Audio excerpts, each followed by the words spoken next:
a pop-up edible forest in the heart of the capital, and I'm joined by the award-winning designer behind it, Jon Davies. Really good to have you with us. What do Londoners have in store when they visit? Well, what we're trying to do is bring the wildness to the city here. So this is a forest garden and it's got tiered layers. So there's loads of edibles in here. And we want to make it nice and wild, make it feel good, and also get lots of nice edible produce as well. At this time of night, I'm starting to get a little bit hungry. So I hear there's loads of edibles in here. Let's see them. Let's go. Come through. So to start, we've got these beautiful flowers. So what we do is we look at edimentals, which is edible flowers that are beautiful. And so you can take these off and you can put them in salads. And underneath, the clover is edible and the strawberries, Szechuan peppers. Would you find these sorts of plants in the capital? What we do is we mix our gardening plants with wildflowers and weeds. So we're creating a kind of matrix, a gardening area, which blends different environments together.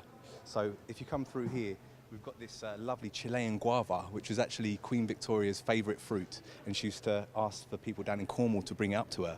And this has got an absolutely amazing fruit on it. You can see through there the lovely little red fruits going through. And really tasty. You can eat this raw as it is? Yeah, so much of this stuff you can eat raw. I mean, the alliums over here, we've got loads of those that have got beautiful flower, and you can just pick off the leaves, and you can put them in soups, and you can have them as greens, you know, that kind of thing. So it's really good. And then, of course, as you can see, we've got loads of beautiful mushrooms here as well.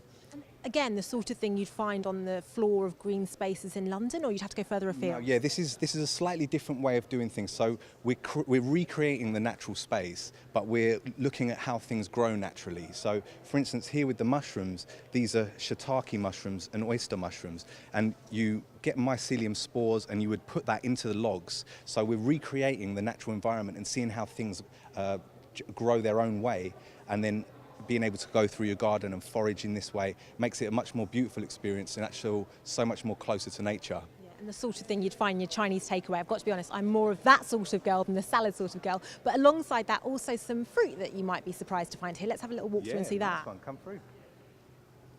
So this is a Szechuan pepper. I'll show you, that's a beautiful one there.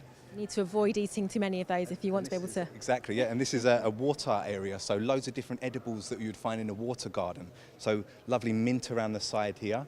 This is Pondatera, so this is like an asparagus that grows up here.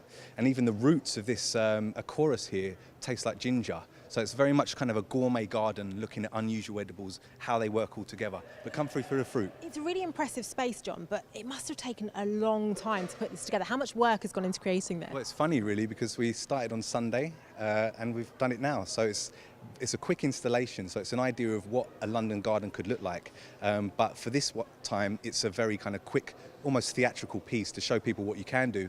But the idea is to start slowly and gently and reconnect with your own space, your own environment that you have at home or wherever you can take. And then start to understand how the environment works there, get connected with it, and then take on a stewardship of the land. That's the idea, to get back to nature, connecting to it in a deeper way than we usually do in London. We're getting a little bit closer, talking of being in London, to the most exotic part, I think it's fair to say, of this forest. Let's walk through. Come through. So inside here is the mushroom dome, but on top we have these amazing kiwi fruits, which you wouldn't especially think of being in a London garden, but as the climate's warming up, it's getting a lot better to do that, and especially with our sheltered environments, they're coming to fruit, and it's looking good. Is it realistically the sort of thing you could grow in London in your home? I think in some environments maybe not, and it won't get to a fruit level, but the weather is warming up long term, and if you're in a sheltered environment, we're getting there, as you can see from here. Jon, it's a really relaxing space. It smells very much like a real forest. What do you hope that Londoners coming along and visiting this will take from the experience? I think the thing is, we're all so busy in our lives, and we do feel quite disconnected from nature in our city environments. So the idea is to try and take our environment, our garden spaces, and just create more of a wilder feel to them, so we can feel like we're out in the countryside or we're in a forest. And also, the biodiversity is such an important aspect. This is so good for wildlife. We've got lots of rotten logs here so many different kinds of insects will live in, pollinators, flowers, so we can bring in as much insects as possible. They're on the decrease, and we're trying to create spaces that really bring those up and also give back, so we can take the food from there and we can kind of give and take, Just one final question. It's called an edible forest. Can Londoners come and pick the kiwis and eat it? We'll have to see. I'm doing foraging tours through the next couple of days, so come and meet me down here. We can talk, and I can give you some little herby bits to sample and maybe a fruit here and there if you're lucky.